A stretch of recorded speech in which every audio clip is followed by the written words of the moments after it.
Eu ocupo a tribuna dessa casa com uma preocupação daquele representante do meu Estado que assiste diversos pronunciamentos e nas palavras ditas aqui pelos meus colegas deputados eu noto que não há uma preocupação com o nosso país. Reiteradamente, há uma preocupação, por diversas vezes, com um projeto de poder, um projeto de poder que começou no ano 2002 e que foi interrompido nos últimos meses devido a um processo de impeachment aprovado por essa casa. Aqui não se fala de desemprego, aqui não se fala de violência.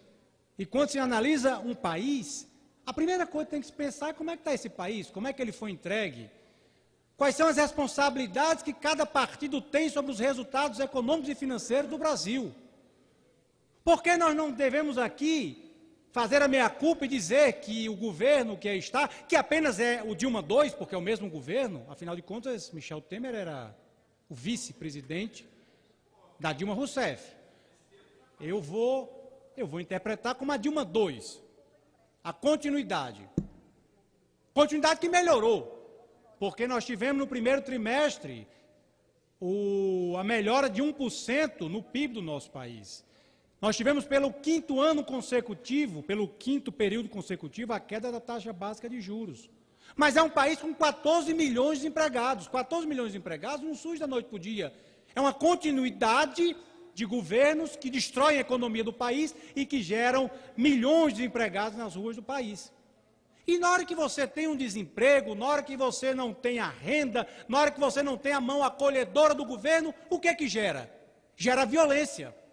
Também responsabilidade do governo que aí estava. Ou por que não dizer, depois de 16 anos ou 14 anos, o governo que aí estava, o governo do PT, não é responsável pela violência e pela criminalidade do país? Assim, a quem a gente vai atribuir os índices de criminalidade e homicídio do país, se não aos últimos 16 anos deste governo?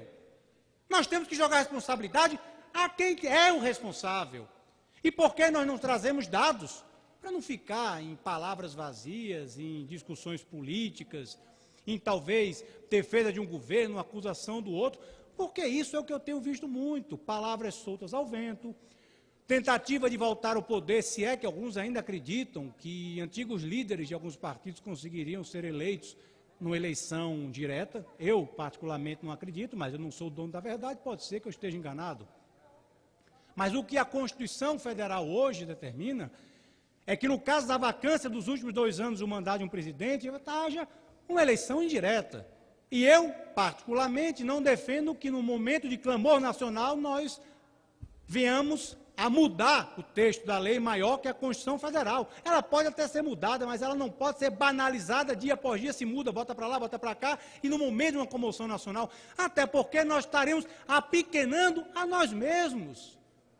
Eleição indireta é feita por deputados e senadores. Se os deputados e os senadores começam a defender eleições diretas, é porque eles não se julgam capazes, competentes, autônomos ou responsáveis para definir o destino do nosso país, que é o que a Constituição Federal determina. Ou seja, eu acho que tem alguns aqui querendo apequenar o tamanho, a importância do parlamento na hora que quer tirar de si a responsabilidade que a Constituição Federal lhe atribui. Mas vamos lá, senhor presidente. Eu tenho aqui em minha mão, em minhas mãos, uma matéria que diz: taxa de homicídio no Brasil aumenta mais de 10% de 2005 a 2015. 2005, Lula 1. Lula 2, Dilma 1, Dilma 2. Ou seja, quem é o responsável pelo aumento dos homicídios no Brasil? Governo do PT. Lula 1, Lula 2, Dilma 1, Dilma 2.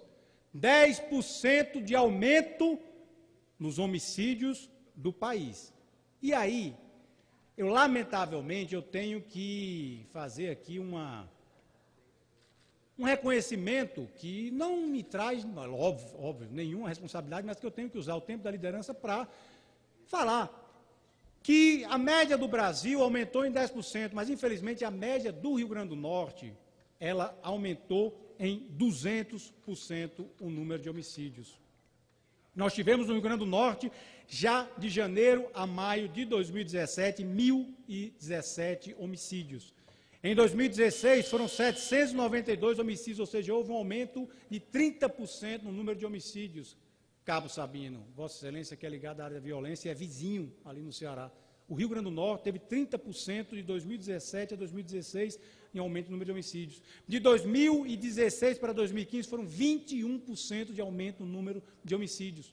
O nosso Nordeste, que a razão é porque é o estado e a região menos favorecida, tem tido índices de violências lamentáveis e galopantes. E eu venho aqui denunciar fugas em presídios, homicídios contra pais e mães de família, assaltos à mão armada a todos os cantos do Rio Grande do Norte, e a minha preocupação diante de um país que foi entregue, destruído economicamente, socialmente, e que aí estão as responsabilidades. A criminalidade à solta, os homicídios crescendo de uma forma galopante e a preocupação dos seus representantes diante de uma situação.